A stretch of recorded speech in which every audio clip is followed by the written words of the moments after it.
এই পৃথিবীতে যত যুদ্ধ বিগ্রহ হয়েছে সব কিছুর পিছনে দুইটা ফ্যাক্টরকে দায়ী করা হয়।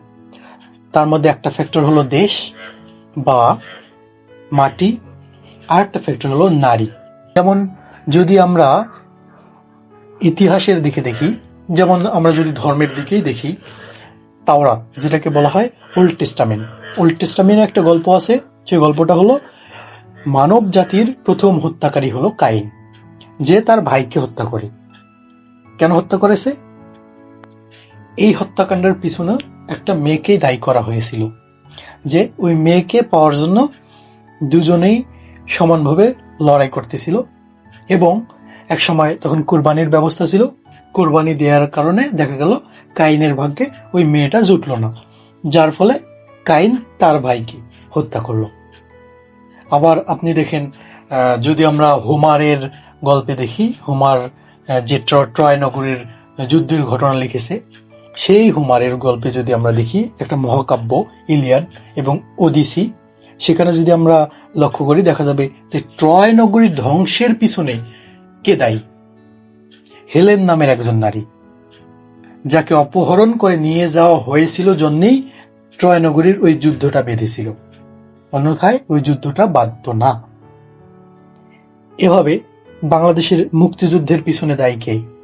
দেশকে রক্ষার কারণে আমরা যুদ্ধ করেছি।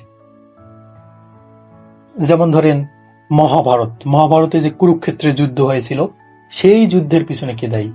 ওখানেও দেশ এবং নারী দুজনেই দায়ী ছিল। যাই হোক, এসব গল্প আমি বলবো না। আজকে আমি যে গল্প বলার জন্য এই ভিডিওটা অন করেছি সেটা হলো মেঘনাদ বধ কাব্য।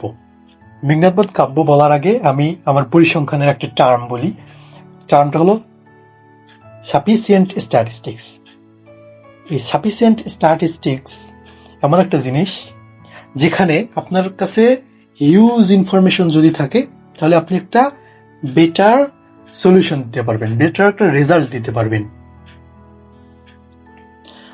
আরো সহজভাবে যদি বলি, যে আপনার কাছে যদি অনেক তথ্য থাকে, তাহলে আপনি ওইটার একটা ভালো সিদ্ধান্ত দিতে পারবেন। যে সিদ্ধান্তটা দিবেন সেটা বেশি সঠিক সিদ্ধান্ত হবে।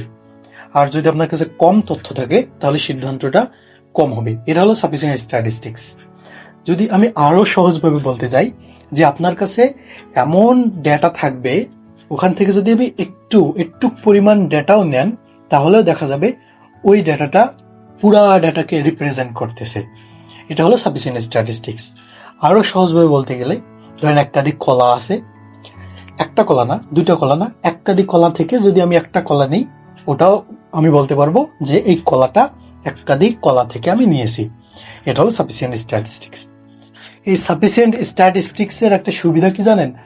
সেটা হলো আপনার কাছে যদি সাফিসিয়েন্ট ডেটা থাকে, তাহলে ওই ডেটা থেকে যদি আপনি একটা ছোট ডেটাও নেন, তবুও আপনি একটা বেটার সলিউশন বা বেটার সিদ্ধান্ত দিতে পারবেন। কিন্তু এই বুক রিভিউয়ের ক্ষেত্রে এই সাফিসিয়েন্টটা অনেক সময় কাজ করে না। যেমন এই মেঘনাদ বধ কাব্যের মতো যদি আমি একটা অনেক বড় এবং একটা কঠিন কাব্য রিভিউ দিতে যাই, তাহলে অবশ্যই এটা সাফিসিয়েন্ট হবে না, কারণ এর ভিতরে যে ঘটনাগুলো আছে সেগুলো পুরোপুরি আমি তুলে ধরতে পারবো না। তবুও আমি চেষ্টা করব এই গল্পটা বলার।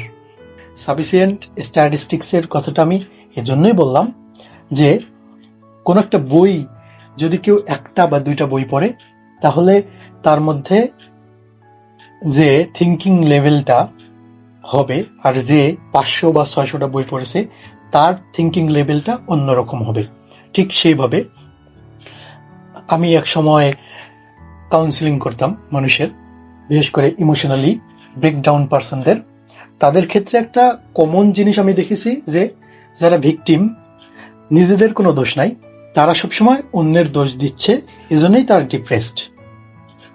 এবং যার দোষ দিচ্ছে, আমি যদি তার কাছে যাই, তার কাছ থেকে যদি শুনতে যাই, সেও এই অন্য ব্যক্তিটাকে, ভিকটিমটার দোষ দিচ্ছে।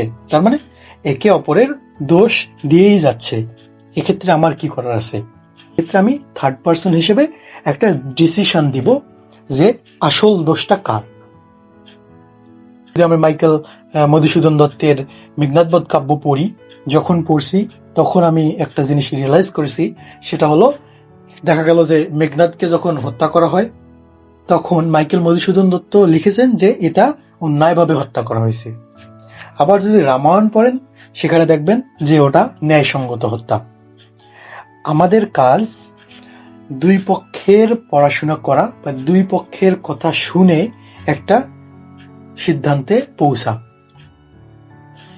এইখানে Michael Madhusudan Dutta out of the box thinking করেছেন। সেই থিঙ্কিংটা তিনি মেঘনাদবধ কাব্যে লিখেছেন। এই বইটা যদি আপনার কাছে পর্যাপ্ত সময় না থাকে এবং বই পড়ার মতো কোনো বই না থাকে সেক্ষেত্রে আপনি পড়বেন, অন্যথায় পড়ার দরকার নাই। চলেন দেখা যাক মেঘনাদবধ কাব্যটাতে কি আছে সেটা দেখা যাক। আসলে মেঘনাদবধ কাব্যটা পড়ার আগে অবশ্যই আপনার পড়তে হবে রামায়ণ।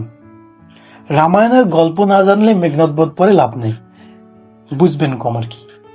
আজ থেকে প্রায় 10 বছর আগে আমি রামায়ণের গল্পটা পড়েছি। সম্পূর্ণ গল্পটা আমার সেভাবে মনে নাই, যতটুক মনে আছে সেটা হলো এরকম। সেটা হচ্ছে রাজা দশরথের বড় ছেলে হলো রাম, আর তার আর একটা ছেলে হলো লক্ষণ, সে রামের সৎ ভাই। আর আরেকজন সৎ ভাই হলো ভরত।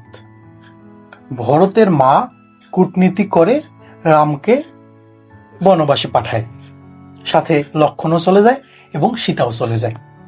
সেখানে সীতাকে রাবণ অপহরণ করে নিয়ে যায় এবং একটা যুদ্ধ হয়।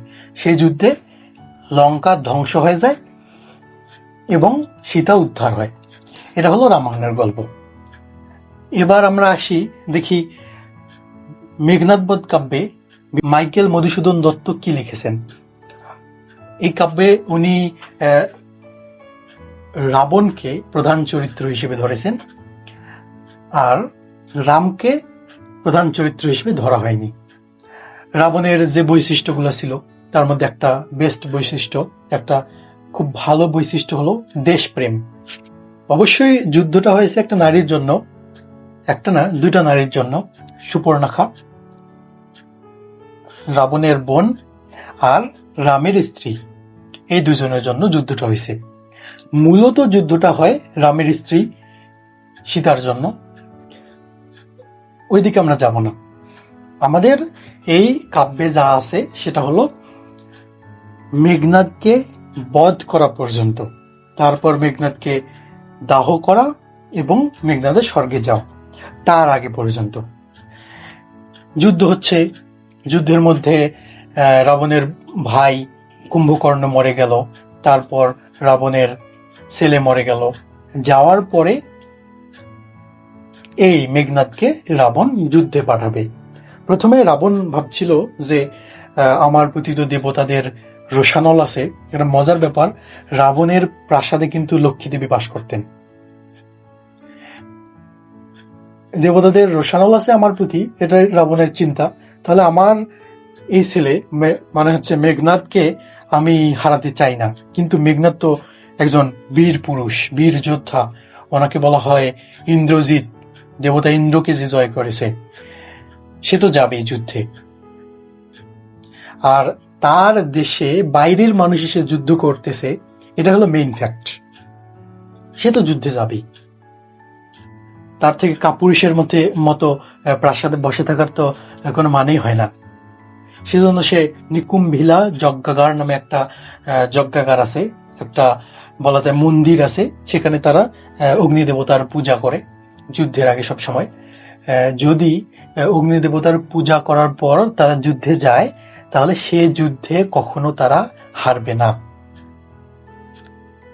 এই নিকুম্ভিলা যজ্ঞাগারে যখন মেঘনাদ যজ্ঞ করছিল, ঠিক সেই সময় মায়া বলে, দেবতাদের মায়া বলে লক্ষণ সেই যজ্ঞাগারে পৌঁছয়।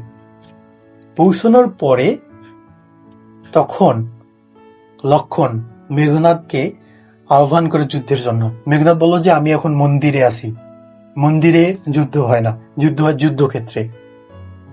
তবুও লক্ষণ তাকে আহ্বান করলো যুদ্ধের জন্য।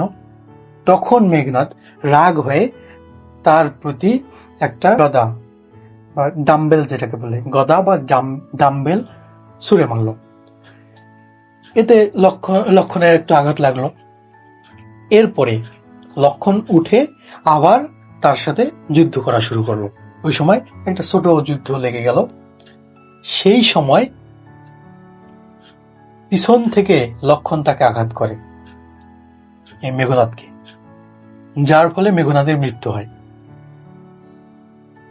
মৃত্যুর সময় মেঘনাদ বলছিল যে এই পৃথিবীর মানুষ এরকম কাপুরুষতাকে কখনো ভুলবে না।